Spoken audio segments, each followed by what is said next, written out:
प्रणाम प्रभु जी। हाँ जी प्रभु जी, बोलिए कैसे हो। एकदम बढ़िया प्रभु जी। आपकी कृपा है। हम्म। तो कुछ पूछना चाहोगे? प्रभु जी क्वेश्चन तो नहीं है, लेकिन एक पूछना है कि हम्म।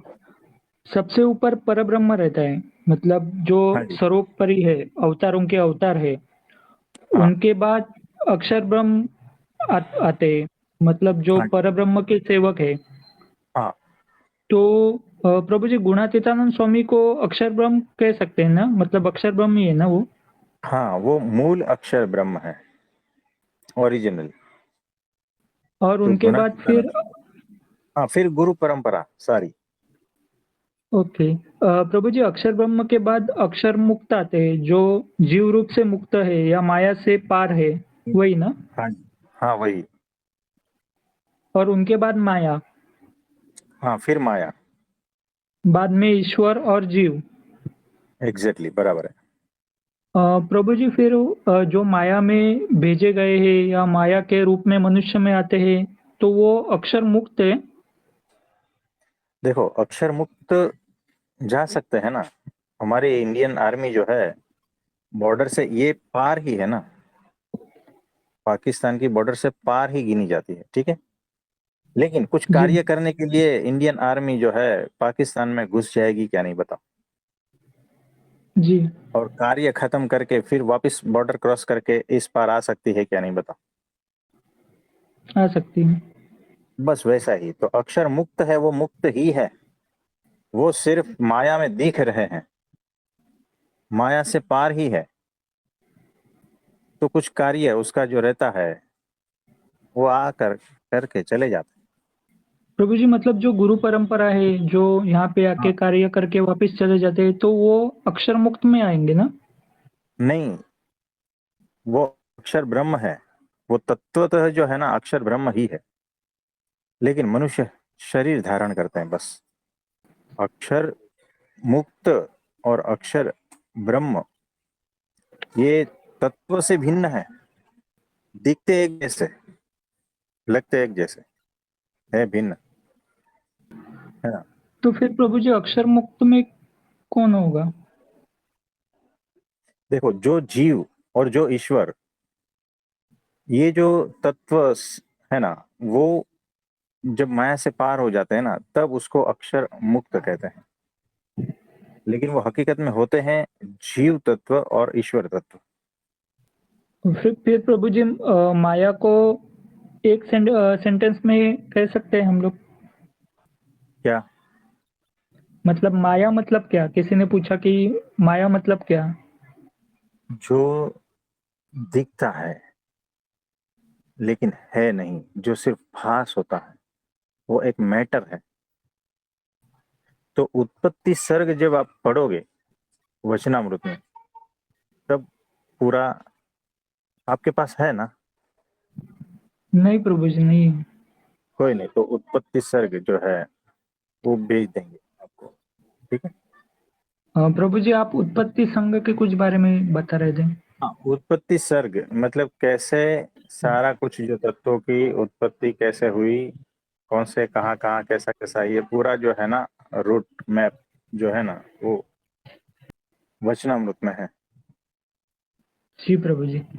प्रभु जी फिर माया के बाद ईश्वर है, तो जो माया से लिप्त है वो ईश्वर ना।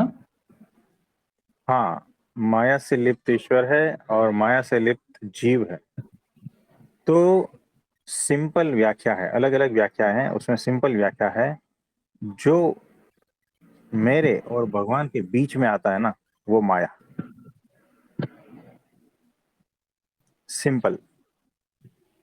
यानी अगर मैं जीव हूं और परमात्मा परब्रह्म, उसके बीच में जो है वो सारा माया। मैं ईश्वर जी। हूं और भगवान, उसके बीच में जो आता है वो माया। अगर मैं परमात्मा की करता हूं और उसमें मुझे जो बाधा है ना, वो माया। यानी शरीर बाधा है तो शरीर माया, मन बाधा है तो मन माया, रिलेटिव्स बीच में आते हैं, रिलेटिव्स माया। जो मुझे वहां से विचलित करता है ना, वो सारा कुछ माया। समझ गए? जी प्रभु जी। और अगर मुझे कोई भी विचलित नहीं कर पाता तो समझना मैं स्थिति हूं, माया से पार हूं। आप समझे? जी प्रभु जी। मैं परमात्मा को भज रहा हूं, उनकी उपासना, परमात्मा की अखंड स्मृति में हूं मैं, और मुझे बुखार आ गया और मैं उस स्थिति से चलायमान हो गया ना, तो समझना कि माया बीच में आई। तो ये जो शरीर है जिसमें बुखार आया है, वो माया बीच में आई।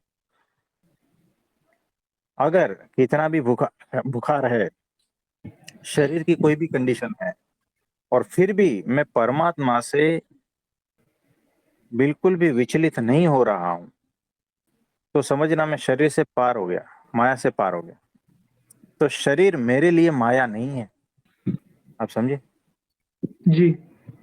अगर मुझे मेरे कोई भी रिलेटिव्स परमात्मा की भक्ति करने से बाधा नहीं दे रहे हैं, तो कोई भी रिलेटिव्स मेरे लिए माया नहीं है।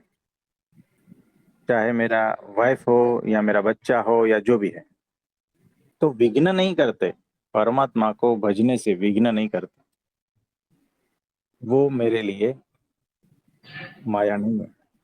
जो विघ्न कर रहे हैं वो मेरे लिए माया है। तो मेरे विचार अगर विघ्न कर रहे हैं तो विचार भी माया। तो आत्मा में स्थित होकर परमात्मा की भक्ति करना, ब्राह्मी स्थिति को प्राप्त करके परब्रह्म की भक्ति करना, यही उपासना पद्धति है। और इससे विचलित हुए तो माया। तो प्रभु जी, इससे विचलित करने वाले शरीर के अंदर भी है और शरीर के बाहर भी है। हाँ, दोनों जगह पे है। तो जो विचलित कर पा रहा है ना, वही मेरे लिए माया है। तो अगर कोई कर पा नहीं रहा है, तो मेरे लिए वो माया नहीं है ना? कुछ समझे? इसके ऊपर बहुत चिंतन मनन करना, गौर से बैठकर देखना जी प्रभु जी। कि मुझे क्या क्या चीज विचलित करती है परमात्मा की स्थिति में रहने से। प्रभु जी, सबसे ज्यादा तकलीफ तो विचार ही देते रहते हैं। हाँ, वो तो है। फिर शरीर आता है ना? शरीर को भी ठंडी गर्मी, भूख प्यास, है ना, सुख दुख, ये जी। सारा कुछ चीज होता है ना शरीर को भी। तो अगर उसको जी। ज्यादा ध्यान नहीं देते हो तो वो माया नहीं है ना? ठीक है भाई, शरीर है, उसका काम करेगा तो कोई बात। मैं मुझे वो विचलित नहीं कर पाता। शरीर की कोई भी व्याधि तकलीफ मुझे विचलित नहीं कर पाती परमात्मा की स्थिति से। तो समझना कि शरीर भी अभी जो है आपके लिए माया नहीं है, वो भी, उससे भी आप ऊपर चले गए। लेकिन प्रभु जी, विचारों का क्या? हाँ, विचार भी तो मतलब माया है उनसे ना। तो ज्यादा लड़ना पड़ता है। लड़ने का नहीं, क्यों उलझने का? हमने कहा था उलझोगे तो हारोगे, फंसोगे। देखो, विचार कब आते पता है? जब परमात्मा में नहीं रहते हो तब। जब आत्मा स्थिति में नहीं रहते हो, तब ही विचार आते हैं। जो आत्मा में स्थित है उसको विचार क्या, वो आता ही नहीं विचार, है ना? यानी ये विचार ही दिखा रहा है कि आप परमात्मा में लीन नहीं हो रहे हो, ध्यानस्थ नहीं हो रहे हो। प्रभु जी, ऐसे कभी होता है कि कभी कुछ विचार नहीं आते, लेकिन कभी होता है कि मतलब उतना कंसंट्रेशन देके नहीं हो पाता है। मतलब उस दिन ये विचार होता बहुत है, ज्यादा डिस्टर्ब करते हैं। गुणों के हिसाब से होता है। जब सात्विक गुण भीतर प्रवर्तमान होता है ना, तब विचार बहुत कम आते हैं, और अच्छे विचार भी आते हैं तो भी अच्छे आते हैं, और परम शांति, परम आनंद की अवस्था रहती है। तामसिक और राजसिक जब गुण भीतर विद्यमान रहते हैं, तब जो है उस प्रकार के विचार ज्यादा हावी हो जाते हैं। ऐसा है। आपने देखा होगा, जब लायन शिकार करता है ना, झाड़ियों में छुप के, तो उसके सामने जो है ना, सिर्फ फोकस कहाँ रहता है उसका? शिकार के ऊपर।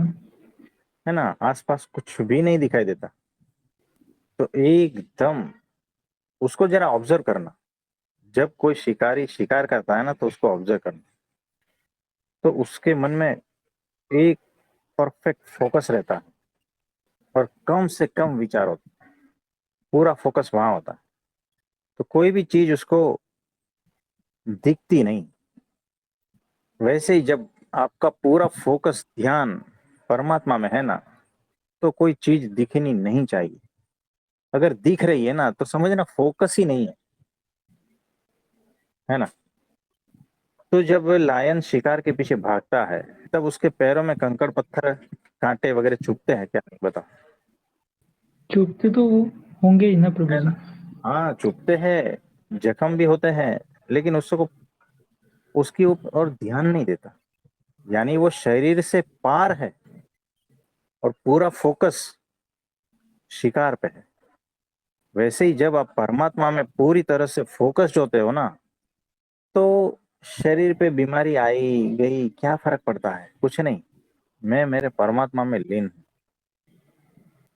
तो फिर दूसरा कुछ नहीं दिखता। फिर कोई गाली देता है नहीं दिखता, है ना। और जी। गाली अगर सुनाई देती है ना तो समझना कि भगवान से ध्यान हटा हुआ, किसी ने अपमान कर दिया। अगर वो दिखता है ना अपमान, तो समझना कि भगवान पे फोकस नहीं है। फोकस अभी भी जो है ना, मान अपमान में चल रहा है, गालियों पे चल रहा है, विचारों पे चल रहा है। सिंपल सी बात है। तो अर्जुन को सिर्फ आंख दिखती थी, है ना। बाकी दूसरे लोगों को तो बहुत कुछ दिखता था। किसी को तो पेड़ दिखता था, किसी को पत्ते दिखते थे, आंख भर नहीं दिखती थी। लेकिन अर्जुन को सिर्फ आंख दिखती थी, वो पंछी की। तो उतना फोकस चाहिए कि बाकी कुछ इमटेरियल हो जाए, सारा कुछ जगत संसार मेरे लिए नहीं है। तब जो बोलते हैं ना जगत मिथ्या, यानी वो मेरे लिए मिट चुका है। कहने का मतलब ये है, ब्रह्म सत्य यानी बस एक पर ही फोकस है मेरा, और उसी में ही मैं स्थित हूँ। जब उसमें स्थित हो जाते हो ना, तो बाकी सब कुछ दिखता ही नहीं। होता है लेकिन मेरे लिए नहीं है ना। गाली देने वाला भी मौजूद है, वो भी सत्य है, और गाली भी सत्य है, लेकिन मेरे लिए नहीं है बस। ये हो जाता, इसी को ज्ञान कहते हैं। सब कुछ प्रभु होते जी। हुए भी मेरे लिए नहीं है, वही ज्ञान है। हाँ जी बोलिए। प्रभु जी, इससे रिलेटेड ही एक क्वेश्चन अभी अराइज हुआ है कि हाँ। यदि किसी ने गाली दी या किसी ने हम्म, अपमान किया, तो हाँ। थोड़ा सा दर्द हुआ, लेकिन हाँ। उसका रिएक्शन कुछ भी नहीं दिया, तो हाँ, फिर इसको किस तरह से देखेंगे? अच्छी बात है, ये अच्छी बात है। तो धीरे धीरे रिएक्शन भी खत्म हो जाएगा। मतलब कि थोड़ा बहुत कुछ होता है ना, वो भी बंद हो जाए। ठीक है उसके हिसाब से उसकी मर्जी है, मैं क्या कर सकता हूँ। मैं तो अपने में मस्त हूँ, बस हो गया। मतलब प्रभु जी, थोड़ा सा कुछ लगा तो उसके ऊपर और काम करना है बस, हाँ मतलब वो भी नहीं आना चाहिए। समझदारी और बढ़ा दो। जैसे जैसे समझदारी बढ़ेगी ना, वो थोड़ा बहुत कुछ भी जो है वो निकल जाएगा। जो एकदम ना समझ है ना, वो तो सीधा गाली को पकड़ेगा। तूने मुझे ऐसा कहा, अब दिखाता हूँ। यहाँ से बात स्टार्ट करेगा वो। जो एकदम ना समझे ना, उसको सिर्फ गाली दिखती है, और गाली देने वाला दिखता है। तो समझदारी को यहाँ पर बढ़ाओ, धीरे धीरे सारा कुछ हटता जाएगा। जो व्यर्थ है वो सब हटता जाएगा। हाँ जी बोलिए। प्रभु जी, यहाँ पर आपने पिछली बार सत्संग में जो एरोप्लेन का एग्जांपल दिया था, वो भी लागू हो हाँ सकता है ना, सिटी और एग्जैक्टली वही है। एरोप्लेन का? हाँ जी, कि मैं कहाँ स्थित हूँ, मैं अपने आत्मा में स्थित हूँ, और वहां मुझे कुछ भी छूता नहीं है। नीचे क्या हो रहा है, नीचे यानी मेरे शरीर के तल पर क्या हो रहा है ना, मेरे विचारों मेरे भावों के तल पर क्या हो रहा है ना, वो जाने। मैं क्यों इस माथापच्ची में पड़ूं। मैं तो अपने आत्मा में स्थित हूँ, मस्त हूँ, आनंदित हूँ, बस। है ना। तो इस तरह से वो एरोप्लेन वाला बहुत याद रखना है। जी प्रभु जी। तो और कुछ कहना चाहोगे? नहीं प्रभु जी, इतना ही था। धन्यवाद प्रभु जी।